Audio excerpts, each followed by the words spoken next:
I find propaganda interesting. That's why I have my own uh, Facebook group, two of them actually, about, you know, this propaganda, this information warfare. And usually Russia will have press TV or somebody, at least if not running the story, doing it in unison. And in this case, they're doing their own. Now, I don't know, maybe this isn't propaganda. Maybe they're just telling the truth. What they're talking about is de-dollarization. And what I find interesting about this is that they must have done it since the fall of the Iron Curtain, right?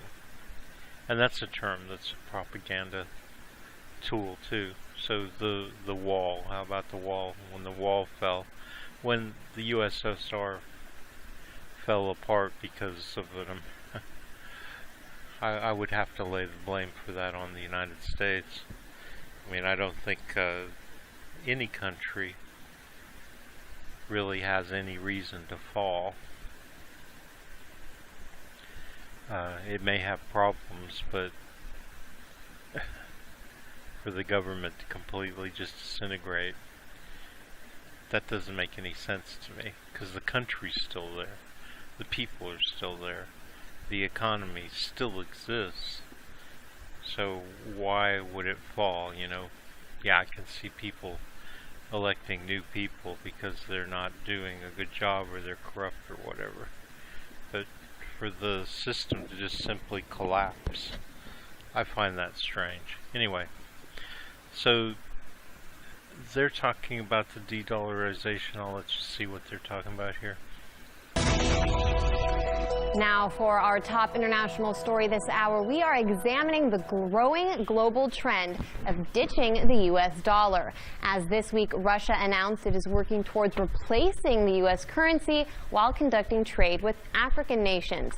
Chairman of the Russia-Zimbabwe Business Council told reporters, quote, "I think it's possible to use other currencies in Africa," adding, So what I find interesting about this is this must all happen since like 96 or whatever, 80 something, because obviously I wouldn't think that they used the dollar before then. And what about the pound, the British pound? I mean, they were the mighty empire right up until the 50s or 40s or something. How does the U.S. get its banking system and our treasury, our currency, so deeply embedded in these countries? How did we get our currency embedded into the Russian economy since the wall came down? That's just, I mean, I don't think I could figure out a way to find the answer to that. I'll keep on looking though. It's fascinating to me. It's fascinating to me that the United States can have sanctions, because, you know, two different countries. Why does the United States have its teeth so deep into Iran or Russia or any other country? It just seems to me, as an economist, and I did get my degree in bachelor's in business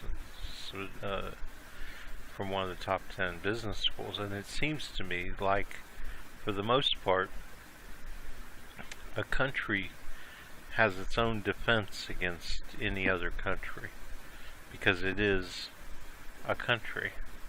Just by being a country, it has a certain amount of defense. It has its own currency. It does business with people all around the world, not just the United States. So I don't understand how any country, especially even the United States as big as it is, can sanction anybody.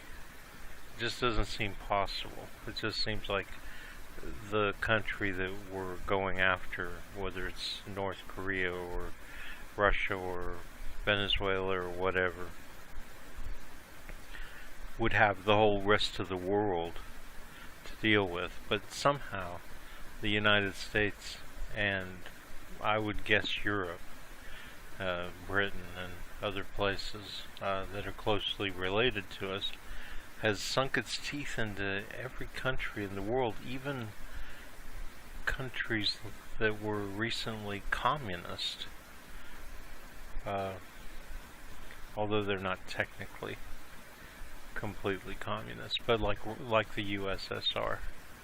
So how do we get our teeth into these countries so deep that they actually care? Because I mean, it's obvious from the reports that I see out of Iran from Press TV that they do care, that they do consider these. I mean, they call them terrorism. They call what the United States is doing to Iran, which I know that we've stolen a bunch of their money.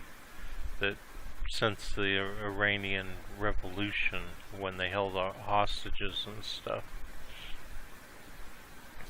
If you could even call that holding hostages, when a state, although it was a new state and it was a pretty radical Islamic state, when they decide to hold people who are in their country, hold them. I mean, we do it all the time, right? I mean, when we're screwing with a different country, we'll, I don't know how often we've gone to the extreme of actually what we call detaining foreigners. Like, say, during World War II, we detained Japanese Americans or whatever. But, so I know we've done that to Iran, that we took all their money. All the money that was in US dollars, I guess. And we held it for, I don't know how long, up until that deal that we made that Trump's so upset about. So it just, I don't know. I mean, so much of the financial, the economies, and the economies around the world, so much is so secretive anyway. And what isn't secretive, just the press doesn't seem to be forthcoming, and obviously the rich are not forthcoming. So it's very hard to understand any of this. But just look at the picture. I mean, you can see that something's going on, that we obviously have some kind of hold over these people. And I don't understand how they let us do that in the first place. That's my point.